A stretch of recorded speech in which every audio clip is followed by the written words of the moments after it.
యుద్ధం జరిగింది.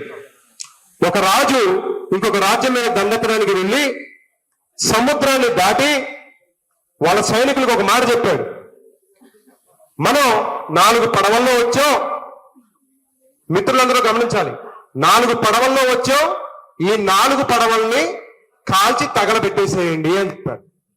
సైనికులకు అర్థం కాల. సేనాధిపతి వచ్చాడు, మహారాజా 4 పడవల్లో వచ్చాం, 100 మంది వచ్చాం, మరి తిరిగి వెళ్ళాలంటే ఎలా అన్నాడు. అప్పుడు రాజు ఒక మాట చెప్పాడు, దయచేసి పెద్దలు అలానే యువత ఈ మాటను గుర్తుపెట్టుకోండి. ఆయన అడిగిన ప్రశ్నకి, సేనాధిపతి అడిగిన ప్రశ్నకి రాజుగారు ఒక సమాధానం చెప్పాడు. నువ్వు తిరిగి వెళ్ళాలి అంటే యుద్ధం గెలవాల్సిందే. ఏం చెప్పాడు? నువ్వు తిరిగి వెళ్ళాలి అంటే యుద్ధం గెలవాల్సిందే, రెండో మాట లేదు. మనం బ్రతకాలి అంటే గెలవాల్సిందే. ఈ బ్రతకడం కోసం ఏ విధంగా యుద్ధం చేస్తాం, ఎవరితో కలిసి వెళతాం, ఏ విధంగా ఎత్తులు పై ఎత్తులు వేస్తాం అనే దాని మీద మాత్రమే రాజు ఆలోచిస్తాడు. సేనాని భటులు దాన్ని గుడ్డిగా ఫాలో అవుతూ వెళ్ళడమే.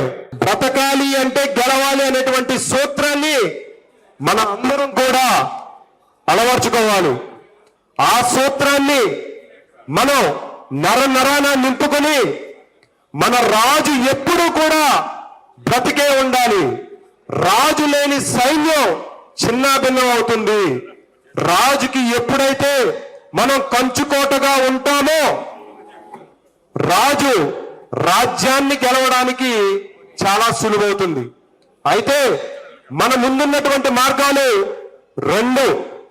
1, మన రాజుకి మద్దతిచ్చి మనం బ్రతుకుదామా, లేదు అంటే చరిత్రహీనులుగా నిలిచిపోదామా? ఈ 2 మార్గాలు. మద్దతిద్దామా, చరిత్రహీనులుగా నిలిచిపోదామా?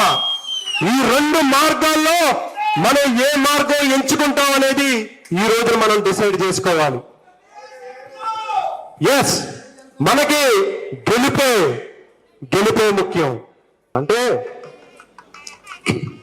ఈ కార్యక్రమాన్ని రాహుల్తో ఎందుకు మొదలు పెట్టాల్సి వచ్చింది? మన పేర్లు రాసుకున్నాం, ఎవరితో మాట్లాడించాలి, ఏ టాపిక్ మీద మాట్లాడతారు అనేది వాళ్ళు వచ్చారు. రాహుల్తో మాట్లాడించడానికి గల కారణం ఏంటి అంటే,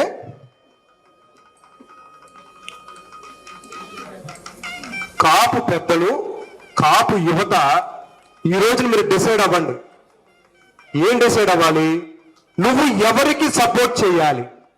కాపు యువత ఒక రోల్ మోడల్, ఒక ఐడల్ ని తీసుకోవాలి అంటే రాహుల్ లాంటి వాడు అయి ఉండాలి.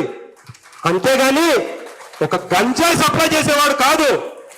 కాపులకి ఏ రోజున కూడా కేసుల్లో ఇరుక్కున్నవాడు, ఇలా అల్లరి చిల్లరగా తిరుగుతూ గంజాయి సప్లై చేసేవాడు ఎప్పుడు కూడా మా ఐకాన్ అని చెప్పి మీరు భుజాల మీద మొయ్యొద్దు. ఎస్, ప్రతి ఒక్కరు కులంలో పుడతాడు.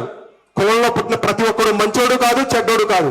నా వరకు నేను రాహుల్ని చూసి ఇన్స్పైర్ అవుతా. ఎందుకు అంటే ఒక యంగ్ ఎంటర్ప్రెన్యూర్ గా తను వెళ్తున్నాడు కాబట్టి మనం అతనికి మద్దతు ఇవ్వాలి.